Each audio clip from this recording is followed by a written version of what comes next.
الحمد لله رب العالمين والصلاة والسلام على سيد المرسلين أما بعد فأعوذ بالله من الشيطان الرجيم بسم الله الرحمن الرحيم قال الله تعالى في القرآن المجيد والفرقان الحميد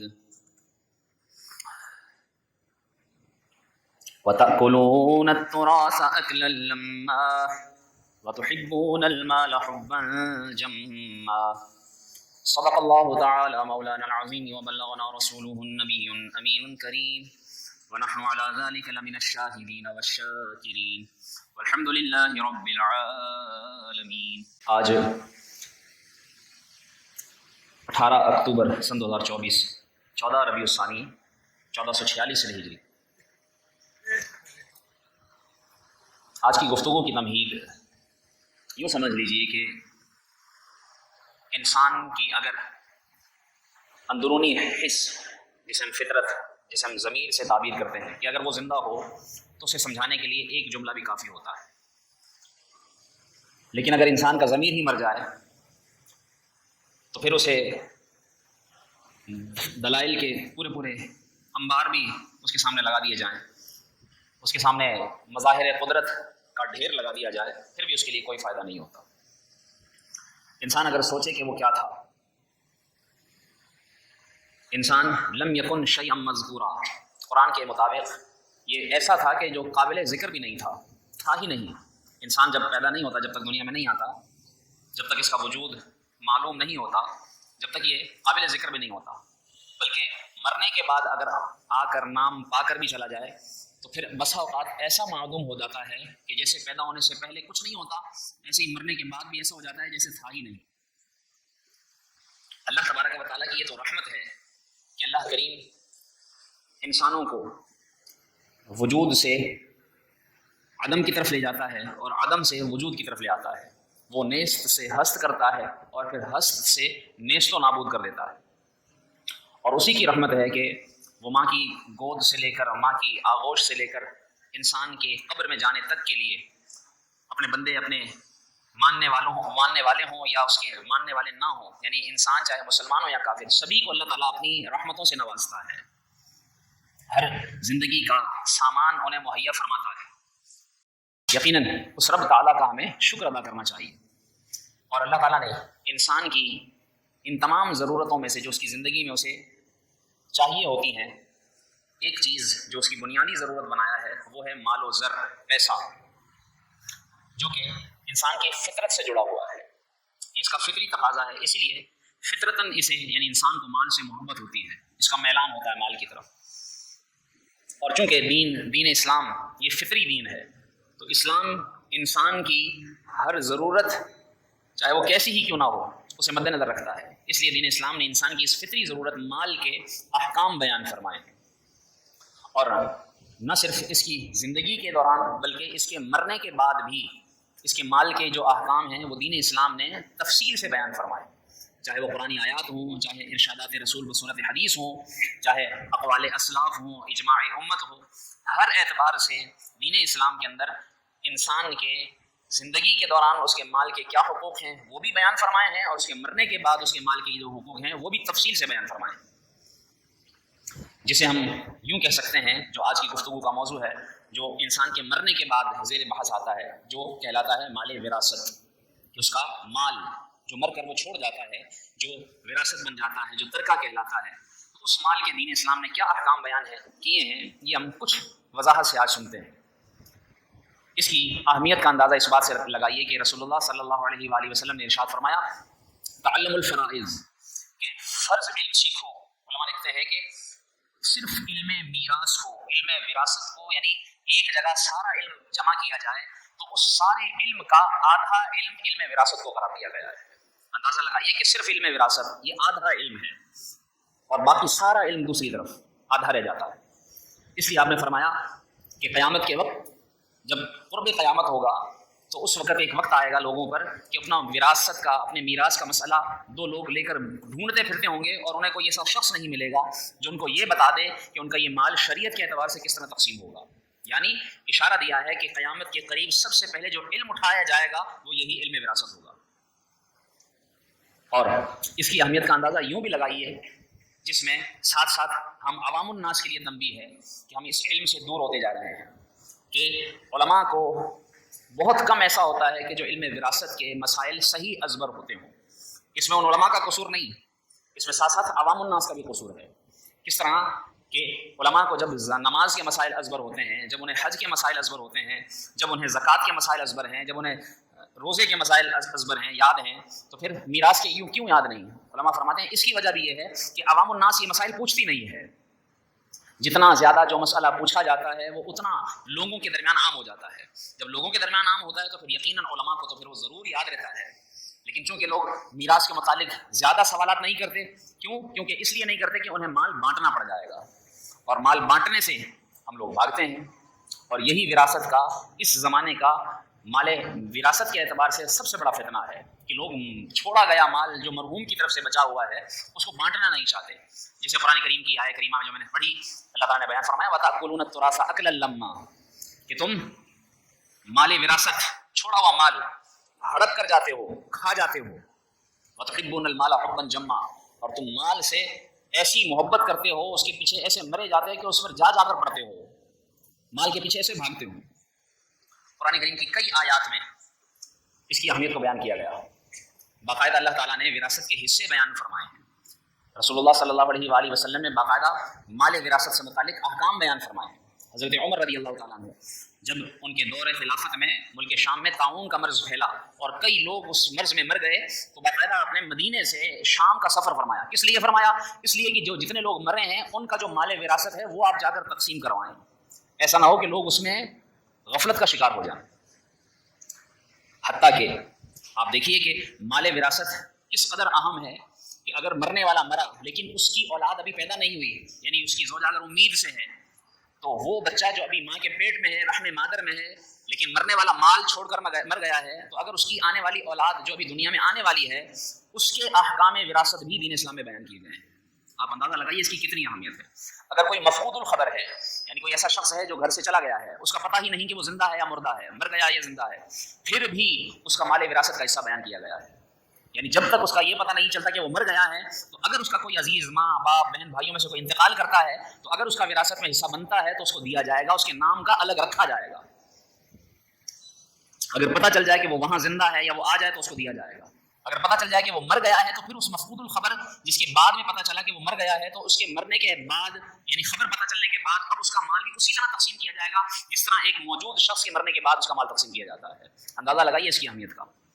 اسی طرح لوگ آج کل خنثی، جسے ہم تیسری دنیا کہتے ہیں، جسے ہمارے الفاظ میں ہجڑا کہا جاتا ہے، اس کے بھی احکام وراثت دین اسلام میں بیان کیے گئے ہیں، جنہیں ہم اس قابل نہیں سمجھتے کہ وہ نماز پڑھنے ہماری مسجد میں آئیں، جنہیں ہم اس قابل نہیں سمجھتے کہ وہ ہماری کسی محفل میں شرکت کریں.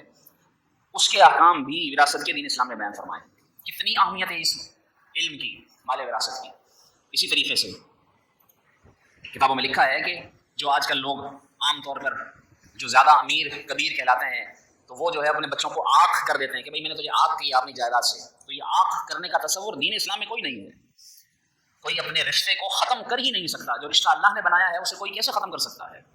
تو وہ کہہ دیتے ہیں کہ میں نے اپنی جائیداد سے، اپنے مال و منال سے، اپنے مکان سے، سب سے تجھے آنکھ کیا. ایسا کچھ نہیں ہے. جیتے جی اس کو دے یا نہ دے، لیکن مرنے کے بعد جس کو اس نے آنکھ کیا تھا وہ اس نے کیا تھا. لیکن دین اسلام میں اس کا باقاعدہ حصہ بیان کیا گیا ہے. جب مرنے والا مرے گا اور اس مرنے والے سے اس آنکھ کیے گئے شخص کا اگر تعلق ہے، اس کا حصہ بنتا ہے، تو اس کے مال میں سے اس کو حصہ دینا پڑے گا. جو نہیں دے گا وہ گناہگار ہوگا. اس لیے قرآن کریم میں اللہ تبارک و تعالیٰ نے اسی طرح یتیم کا مال کھانے کے بارے میں باقاعدہ وعید بیان فرمائی. ارشاد فرمایا ان الذين ياكلون اموال اليتامى ظلما انما ياكلون في بطونهم نارا وسيصلون سعيرا. وہ لوگ کہ جو ظلماً یتیم کا مال کھا جاتے ہیں. ظاہر سی بات ہے گھر میں چند بھائی رہتے ہیں، کسی بھائی کا انتقال ہو گیا، اس بھائی کے بچے ہیں اور وہ نابالغ ہیں، تو وہ یتیم کہلاتے ہیں. اب وہ دوسرے جو بھائی ہوتے ہیں وہ اپنے مرنے والے بھائی کے مال پر قبضہ جما لیتے ہیں، اور اس مال میں اس مرنے والے کی جس اولاد کا حصہ تھا، جن نابالغ بچوں یتیموں کا حصہ تھا، وہ مال انہیں دینے کی بجائے ہڑپ کر جاتے ہیں. اللہ تعالیٰ نے فرمایا جو اس طرح ظلماً یتیموں کا مال کھا جاتے ہیں وہ اپنے پیٹ میں آگ بھرتے ہیں. اور فرمایا گیا کہ چیز اپنی اصل سے مل جاتی ہے. اس کا مطلب یہ کہ جس کے پیٹ میں آگ بھری ہے تو وہ بھی آگ سے ملا دیا جائے گا. وَسَيَصْلَوْنَ سَعِيرًا، وہ جہنم کی آگ سے جا کر ملیں گے، کیونکہ ان کے پیٹ میں بھری آگ ہے، جہنم میں بھری آگ ہے، تو یہ آگ آگ سے ملائی جائے گی، یعنی اسے جہنم میں ڈالا جائے گا. اب فی زمانہ اگر ہم دیکھیں تو آج جس طرح دور جہالت کے اندر باقاعدہ کفار یا دیگر اقوام وہ وراثت کے مال کے اعتبار سے مختلف خرابیوں کا شکار تھے. وہ مال ہڑپ کر جاتے تھے، وہ حقوق کھا جاتے تھے، وہ جس یتیم کا حق دینا ہوتا تھا نہیں دیتے تھے، جس بیوہ کا حق دینا ہوتا تھا نہیں دیتے تھے، جن عورتوں کا حق دینا ہوتا تھا، عورتوں میں چاہے پھر وہ بیٹیاں ہوں، بہنیں ہوں، ماں ہو، بیوی ہو، مرنے والے کی کے ساتھ اس عورت کا جس اعتبار سے تعلق بنتا ہو اس کا حق کھا جاتے تھے. دین اسلام نے ایسے لوگوں کو خبردار کیا اور باقاعدہ احکام بیان کیے. اور قیامت کے دن کے متعلق باقاعدہ کتابوں میں آتا ہے کہ ایک طرح سے 5 سوال ہوں گے، اور ان 5 میں سے جو 2 سوال ہوں گے، گویا یوں سمجھ لیجیے آسان دنیا کی مثال سمجھانے کے طور پر کہ 5 سوال 100 نمبر کے، 20 نمبر کا ہر سوال ہے. تو اس طرح ان میں سے 2 سوال مال کے بارے میں ہوں گے، گویا 40 نمبر کے سوال قیامت کے دن مال کے بارے میں پوچھے جائیں گے. اور وہ کیا سوال ہوگا؟ پوچھا جائے گا کہ مال کہاں سے کمایا، کہاں سے حاصل کیا، اور پھر اس کو کہاں خرچ کیا. اب جو لوگ وراثت کا مال کھا جاتے ہوں گے تو وہ کیا جواب دیں گے کہ ہم نے یہ مال کہاں سے حاصل کیا؟ جی مرنے والے کے مال میں سے قبضے کے طور پر حاصل کیا. زمین پر قبضہ جمایا، پلاٹ قبضہ کیے، کاروبار ہڑپ کیا، اور وہ مال ہڑپ کرنے کے بعد پھر خرچ کہاں کیا؟ خرچ اپنے بچوں پر، اپنے بیوی بچوں کو ان کو حرام کھلایا، اس طرح صرف کیا. اس طریقے سے جو لوگ مال کے بارے میں قیامت کے دن جواب دہ ہوں گے، اور پھر اگر یہ حرام کا معاملہ پایا گیا تو یقین جانیے کہ اللہ کی بارگاہ میں اللہ کے سامنے بڑی رسوائی ہوگی. اس اعتبار سے دین اسلام نے باقاعدہ بیان کیا ہے کہ وارثوں پر فرض عین ہے کہ وہ خوش دلی سے، وارثوں پر خوش دلی سے ان پر فرض ہے کہ وہ مال کو بغیر کسی کی زبردستی کیے خود سے تقسیم کریں، اور خوش دلی سے وہ تسلیم کریں، اس بات پر وہ ایگری ہو جائیں کہ ہاں یہ جس کا حق جو بنتا ہے، جس کو دینا چاہیے، وہ دیا جانا چاہیے، وہ دیں، اور اس پر ذرا سا بھی دل میں کوئی خرابی یا دل میں کوئی ملال نہ لائیں، ان کے دل میں ذرا سا بھی میل نہ آئے کہ یہ مال مجھے کیوں دینا پڑ رہا ہے. بھائی جس کا حق ہے اس کو دیجیے، جو اللہ رسول نے بیان کیا ہے، اس کے فائدے بیان کیے گئے ہیں، اس کی حکمتیں بیان کی گئی ہیں. علماء لکھتے ہیں کہ اس کا فائدہ کیا ہے کہ سب سے پہلے رب تعالیٰ راضی ہوگا کہ جب مال دو گے تو کون راضی ہوگا؟ یقیناً یہ اللہ کا حکم ہے، جب اللہ کے حکم پر عمل ہوگا تو اللہ تعالیٰ راضی ہوگا. ایسے ہی جو شخص مال وراثت کو تقسیم کرتا ہے وہ جنت کا حقدار ہے. یہ روایتوں کا خلاصہ کہ اللہ تبارک و تعالیٰ کے پیارے رسول صلی اللہ علیہ وسلم کی اسے شفاعت نصیب ہوگی، پھر اسے جنت کا داخلہ دیا جائے گا، اس کے لیے خوشخبری ہے. اور پھر اس کے لیے یہ مال تقسیم کرنے کے بعد جس کا جو حق بنتا ہوگا، اگر اس کا حق بنتا ہے تو اس کے لیے وہ مال گویا کہ اب حلال مال کہلائے گا. اگر قبضہ کرے گا تو حرام مال کھائے گا. یوں ہی اس کی عبادت قبول ہوگی. جو حلال مال کھاتا ہے اللہ تعالیٰ اس کی عبادت قبول فرماتا ہے، اور جو حرام کھاتا ہے نہ اس کی عبادت قبول ہوتی ہے نہ اس کی دعا قبول ہوتی ہے. لوگ آج کہتے ہیں دعائیں قبول نہیں ہوتی. بھائی وہ بہنوں کا حصہ کھا کر بیٹھا ہوا ہے، دعائیں قبول نہیں ہوتی. وہ یتیموں کا مال کھا رہا ہے، دعائیں قبول نہیں ہوتی. جی مال میں برکت نہیں ہو رہی. جو بہنوں کا، بھائیوں کا، ماں کا، یا کسی مرنے والے کی بیوی کا، بیوہ کا، اس کا دبا کر حق بیٹھا ہوا ہے، اور وہ خود بھی کھا رہا ہے، اپنے بچوں کو بھی کھلا رہا ہے، پیٹ میں حرام بھرتا ہے، تو رسول اللہ صلی اللہ علیہ وسلم نے ارشاد فرمایا، مفہوم حدیث پاک کا، فرمایا کیا حال ہے اس کا جو کہتا ہے میری دعا قبول نہیں ہوتی، حالانکہ اس کے پیٹ میں حرام بھرا ہوا ہوتا ہے. تو جو شخص حرام کھائے گا تو وہ کیسے اس کی دعا قبول ہوگی؟ آج جو رونا رویا جاتا ہے اس میں بہت بڑی وجہ، ہر ایک اپنے اوپر غور کر لے. اور یہ مرنے جینے کا تعلق تو ہر گھر سے ہے. ہر گھر میں کسی نہ کسی کا کوئی نہ کوئی رشتہ دار تو مرتا ہی ہے. کسی کا باپ مرا ہوگا، کسی کی ماں مری ہوگی، کسی کا بھائی، کسی کی بہن، کسی کا بیٹا، کسی کی بیٹی. اس طرح سے جب یہ مختلف صورتیں موجود ہیں، جب یہ حالت ہے کہ ہر گھر میں کوئی نہ کوئی مرا ہوا ہے، لیکن ہر ایک غور کرے کہ اس کے گھر میں جو شخص مر گیا ہے اس کا مال کیا شرعی طریقوں کے مطابق تقسیم ہو چکا ہے. 99% یا یوں کہہ لیجیے کہ 90% لوگوں کا جواب یہ ہوگا کہ جی نہیں، مشترکہ جائیداد ہے. جی باپ چھوڑ کر گیا تھا، سارے بھائیوں کا حصہ ہے. باپ چھوڑ کر گیا تھا، سارے بیٹوں کا حصہ ہے. اور وہ تو ہو جائے تب بڑی بات ہے، ورنہ بڑا بیٹا، بڑا بھائی وہ قبضہ کرتا ہے. یا اگر جس کا داؤ چل جائے، اگر گھر کے اندر عورت کی حکومت ہے، اگر وہ اس کا حکم چلتا ہے، اس کا تسلط ہے، تو وہ لے جائے گی. کسی بھائی کا قبضہ ہے تو وہ ہڑپ جائے گا، وہ سارے کاروبار پر قبضہ جما لے گا. کسی بیٹی کے ہاتھ میں، اس کی ملکیت میں، اس کے نام کوئی پلاٹ ہے، وہ قبضہ، جس کے پاس کاغذات ہیں وہ دبا کر بیٹھ جائے گا، دینے کا نام نہیں لے گا. فرمایا جو وراثت کے حکم پر عمل کرے گا تو اس سے وہ لوگوں کی دعائیں لے گا، کہ وہ مال جب دے گا جس کا حق، تو وہ تو دعائیں دیں گے نا، اس کا شکریہ ادا کریں گے، اور اس طرح دوسروں کو ترغیب ملے گی. آج اگر 4 گھروں کے اندر یہ ہو جائے کہ جی اس کے گھر کے اندر کسی کا انتقال ہو اور انہوں نے مال اس طرح بانٹ دیا جس طرح شریعت نے حکم دیا، یقین جانیے کہ ان 4 کے بانٹنے سے 40 کو ترغیب ملے گی کہ اس طرح انہوں نے مال تقسیم کیا ہے اپنے مرنے والے کا، ہمیں بھی چاہیے کہ ہم اس طرح تقسیم کریں. اور اس طرح چھوٹے چھوٹے یونٹ بنیں گے. گھر کے اندر کسی کا انتقال ہوا، مرنے والے کے 4 بیٹے، 4 بیٹوں کو جب 10-10 لاکھ روپے ملے گا تو ہر ایک 10-10 لاکھ کے ذریعے اپنے پاؤں پر کھڑا ہونے کی کوشش کرے گا. ایک ہی قبضہ جما کر بیٹھ جائے گا، 3 محتاج رہ جائیں گے. وہ دوسروں کے آسرے میں رہیں گے کہ ہمیں کچھ ملے تو ہم کچھ کریں. اگر مال وراثت تقسیم کر دیا جائے تو یقین جانیے کہ اس کے ذریعے اس کے اپنے گھر کے اندر کتنے فائدے ہوں گے وہ خود نہیں سمجھ سکتا. اسی طرح علماء لکھتے ہیں کہ قرآن کے حکم پر عمل ہوگا. یوں ہی جو شخص وراثت کا مال تقسیم کرے گا اللہ تعالیٰ اسے حسن سلوک کرنے کا، صلہ رحمی کرنے کا اسے ثواب عطا فرمائے گا. جبکہ جو مال وراثت تقسیم نہیں کرتے تو گویا کہ وہ حق مارتے ہیں، تو حق مارنے کا گناہ، اور یہ غیر مسلموں، کافروں، یہودیوں کا طریقہ ہے کہ وہ بھی اس طرح ناجائز مال پر قبضہ جماتے ہیں. تو وہ وراثت تقسیم نہ کر کے گویا کہ وہ غیروں کا حق کھائے گا، اللہ رسول کی نافرمانی کرے گا، صریح فسق میں، گناہ میں مبتلا ہوگا، پھر وہ ظلم کا شکار ہوگا. آخرت میں اللہ کے سامنے جواب دہ ہوگا. اس کو جواب دینا پڑے گا ایک ایک پیسے کا، ایک ایک پائی کا، ایک ایک روپے کا. کتابوں میں ملتا ہے کہ اگر کسی نے کسی کا ناجائز 1 پیسہ بھی کھایا ہوگا، 1 پیسہ، ذرا اندازہ لگائیے، بدلے میں اس کو 700 با جماعت نمازیں اس کو دینی پڑیں گی. 700 با جماعت نمازیں. جب 1 پیسہ ہڑپ کرنے کا یہ وبال ہے تو جس نے لاکھوں کھایا، جس نے کروڑوں کھایا، جس نے ہزاروں کھایا، وہ کیا دے گا؟ اور بدلے میں جب وہ کسی کو نیکیاں نہیں دے سکے گا تو پھر اس کو جواب میں اس نیکیاں اگر اس کے پاس نہیں ہوں گی تو اس کو جس کا حق کھایا اس کے گناہ اپنے سر لینے پڑیں گے.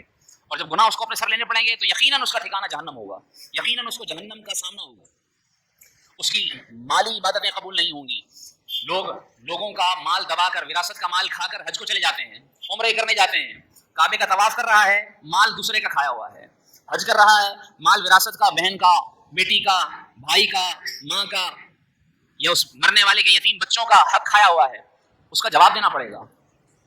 اسی طریقے سے جو شخص مال وراثت تقسیم نہیں کرتا وہ حقوق العباد تلف کرنے کے گناہ میں پڑتا ہے. اور حقوق العباد کا معاملہ علماء لکھتے ہیں کہ قیامت کے دن اللہ تبارک و تعالیٰ اپنے حقوق کو معاف فرما دے گا، لیکن جو غیروں کے حقوق ہیں سوائے خدا کے، یہاں تک کہا گیا ہے کہ جب دنیا کے اندر جس بکری نے دوسری بکری کو سینگ مارا ہوگا اس کا بھی اس کو بدلہ دلوایا جائے گا. تو آپ اندازہ کیجئے جب سینگ کا بدلہ بکری کو دلوایا جائے گا تو جس نے لوگوں کا مال کھایا ہوگا اس کو بدلہ کیوں نہیں دلوایا جائے گا؟ وہ حقوق العباد معاف نہیں ہوں گے، وہ دینے ہی پڑیں گے، اور دینے سے ہی جان چھوٹے گی. اس لیے یاد رکھیے کہ اس کے حصے اللہ تعالیٰ نے مقرر فرمائے ہیں، خود اس میں کسی کو دخل دینے کی اجازت بھی نہیں دی. جس کا جو حصہ اللہ رسول نے بیان فرمایا وہ علماء سے پوچھ کر ان کا حساب لگا کر ہر ایک کوشش کرے کہ جو اس کے پاس مال ہے اس مال کو اس طرح تقسیم کرنے کی کوشش کرے. نہیں جی ہم تو سارے رضامندی سے سارے بہن بھائی ایک جگہ ایک گھر میں رہتے ہیں، اس کو بیچیں گے تو سارے کہاں جائیں گے؟ جہاں بھی جائیں گے یہ اللہ تعالیٰ جانتا ہے، اس کو پتا ہے کہ کون کہاں جائے گا، اس کو جانتا ہے کہ اس کو کس کو کہاں بھیجے گا، اس نے کس کے مقدر میں کیا لکھا ہے. اگر رسوائی ہوگی شریعت کے حکم پر عمل کرنے کے بعد دنیا کی رسوائی بظاہر ملے گی بھی، دنیا کے اندر خواری ہوگی بھی، تو یہ دنیا میں رہ جائے گی، ختم ہو جائے گی، لیکن آخرت کی ذلت سے تو بچ جائیں گے. یہ نہ سوچیں کہ گھر پھر سارے کہاں بنائیں گے، کہاں رہیں گے، گھر بک جائے گا تو ساروں کو 10-10 لاکھ روپے میں گھر کہاں سے ملے گا؟ اللہ تعالیٰ عطا فرمائے گا. کوشش کرے جب وہ یہ ایک گھر دے سکتا ہے تو وہ چھوٹے کم پیسوں کے اندر اور دوسری جگہوں پر بھی اللہ تبارک و تعالیٰ گزارے کے اسباب بنا سکتا ہے. وہ مسبب الاسباب ہے. کاروبار توڑ دیں گے، کاروبار بانٹ دیں گے تو لوگ کیا کہے گا؟ آپس میں بھائی الگ الگ ہو گئے، بھائی تقسیم ہو گئے. اللہ کا حکم ہے، اگر اس طرح کرنے سے اللہ کے حکم پر عمل ہوتا ہے تو یہ بظاہر لوگوں کی سوچ ہے. وہ کہہ رہے ہیں کہ آپس میں بٹوارا ہو گیا، یہ بٹوارا نہیں، اللہ تبارک و تعالیٰ کا حکم ہے. جو مال بانٹنا چاہیے، جو مال تقسیم کرنا چاہیے. مرنے والا مر جاتا ہے، بعد میں پیچھے اس کی اولادیں لڑتی ہیں. بسا اوقات جب وہ اولادیں تقسیم نہیں کرتی ان اولادوں کی اولادیں لڑتی ہیں، خون ریزیاں ہوتی ہیں، مقدمے چلتے ہیں، باقاعدہ ایسی خبریں آتی ہیں کہ مرنے کے بعد باقاعدہ پھر انگوٹھے پکڑ پکڑ کر وہ اسٹیمپ لگوائے جا رہے ہوتے ہیں. اس طریقے سے پھر جب یہ حالت ہوتی ہے تو یہ وبال ہے اللہ رسول کے حکم پر عمل نہ کرنے کا. اس لیے خدا را اللہ رسول کے احکامات پر عمل کیجیے. اور جو بھی جس کا حق بنتا ہے، خاص طور پر ایسے بھی معاملات دیکھے جاتے ہیں کہ گھر کے اندر اگر بہو ہے، یعنی اس کے شوہر کا جس گھر میں وہ بیٹا رہتا تھا اس کا انتقال ہو گیا، اب اس مرنے والے کی جو بیوی ہے جو گھر کے اندر بہو کے طور پر ہے، اگر اس کا حق چونکہ بیوی کے اعتبار سے بنتا ہے، جو شخص مرا وہ اس کی بیوی ہے تو اس کا حق بنتا ہے، اس کو دینا چاہیے. لیکن سسرال والے بسا اوقات اس کا حق تو کیا دیں گے، اس کے جہیز کا بھی سارا سامان قبضہ کر کے بیٹھ جاتے ہیں، اس کو گھر سے نکال دیتے ہیں، جی جاؤ شوہر کا انتقال ہو گیا اب اپنے ماں باپ کے گھر جاؤ. بسا اوقات اس کو بچے دیے تو دیے، ورنہ بچے بھی لے لیتے ہیں، یا یہ بھی کہتے ہیں کہ تم ان بچوں کو بھی خود سنبھالو. جو حق جس کا بنا ہے وہ کیوں نہیں دے رہے؟ یاد رکھیے کہ قیامت کے دن اس کا جواب دینا پڑے گا. اور جب اس طرح جواب دے ہوں گے تو اللہ تبارک و تعالیٰ کے سامنے اس وقت اگر جواب نہ دے پائے تو رسوائی ہوگی. یہاں تک علماء لکھتے ہیں کہ اگر مرنے والے کے مال کے اندر کس طرح حصے بیان کیے، علماء نے لکھا کہ مرنے والے کے مال میں سے سب سے پہلے قرضہ اتارا جائے گا. اس کے بعد اگر مال بچتا ہے، یعنی سب سے پہلے تجہیز و تکفین ہوگی، اس کے بعد مال بچا تو پھر اس کا قرضہ اتارا جائے گا. پھر یہ 2 کام ہونے کے بعد اگر تیسرا کام اس نے کوئی وصیت کی ہے تو 1/3 میں اس کی وصیت جاری ہوگی. اس کے بعد مال بچے گا تو پھر وہ ورثہ میں تقسیم ہوگا. پھر وہ بچا ہوا مال وہ ورثاء کا حق ہے، اور اس بچے ہوئے مال میں جس میں ورثاء کا حق ہے اس مال میں سے صدقہ خیرات بھی مرنے والی کی طرف سے نہیں کر سکتے اپنی مرضی سے، بلکہ یعنی لوگ آج دیگے چڑھا دیتے ہیں جی اس کا 40واں ہو رہا ہے، جی اس کی برسی ہو رہی ہے، اگر اس کے اندر کسی یتیم کا حق ہے تو وہ مال کھانا جائز نہیں ہے، وہ کھانا کھانا جائز نہیں ہے، وہ صدقہ خیرات وہ مسجد میں دینا جائز نہیں ہے، پہلے حق تقسیم ہوگا، پہلے وراثت تقسیم ہوگی، اس کے بعد سارے کام ہوں گے، سارے یا تو سارے کے سارے جو ورثاء ہیں وہ سب اجازت دیں، وہ اجازت دیں گے تو دیا جا سکتا ہے، اور اگر ان میں کوئی یتیم ہے نابالغ ہے تو وہ تو اجازت دے بھی تب بھی اس کی اجازت نہیں ہے، اس کے مال میں سے دے ہی نہیں سکتے جب تک وہ بالغ نہ ہو جائے، بالغ ہوگا پھر اس کو اس کا مال جو حق اس کا بنتا تھا حصہ بنتا تھا اس کے حوالے کیا جائے گا۔ تو یہ بڑی طویل گفتگو ہے، یقیناً ہم سب کو چاہیے کہ ہم اس بارے میں تفصیلی معلومات حاصل کریں، علماء سے مربوط ہوں اور اس معاملے کو ضرور گہری نگاہ سے دیکھیں۔ یہ بیان یہ گفتگو کرنے کی اس لیے ضرورت پڑی کہ باقاعدہ آپ ہی کے محلے سے کچھ لوگ میرے پاس آئے، انہوں نے سوالات کیے کہ جی اس طرح فلاں نے اتنی بڑی بلڈنگ بنا لی ہے، اتنی بڑی کوٹھی چڑھا لی ہے، اتنا مال اس نے جمع کر لیا ہے اور اس نے ہمارا حق کھایا ہوا ہے، آپ ذرا سوچیے تو صحیح۔ اور وہ باقاعدہ یہاں تک بتایا گیا کہ جی وہ تو نماز بھی پڑھتا ہے، وہ تو حج پہ بھی جاتا ہے، عمرے پہ بھی جاتا ہے، اور وہ وراثت کا مال کھا کر بیٹھا ہوا ہے، تو پھر کیا فائدہ ہوگا؟ اللہ تعالیٰ سمجھنے کی توفیق عطا فرمائے۔ تمہید میں نے عرض کر دیا تھا کہ جس کا ضمیر زندہ ہوگا اس کے لیے یہ جملے کافی ہیں، اور جس کا ضمیر مر گیا ہوگا تو اس کو آپ کتنے بھی دلائل سنا دیں، کتنا بھی سمجھا دیں، وہ ماننے کو تیار نہیں ہوگا، وہ بولے گا کہ مولویوں کی باتیں یہ کرتے رہتے ہیں، ہم نے اپنا کام کرنا ہے، لیکن قیامت کے دن جب سامنا ہوگا اللہ کا تو اس وقت معلوم ہوگا۔ اللہ تعالیٰ ہم سب کو سمجھ بوجھ عطا فرمائے۔ وہ لطف زندگی پایا نہیں کرتے یادیں، مصطفیٰ سے دل کو بہلایا نہیں کرتے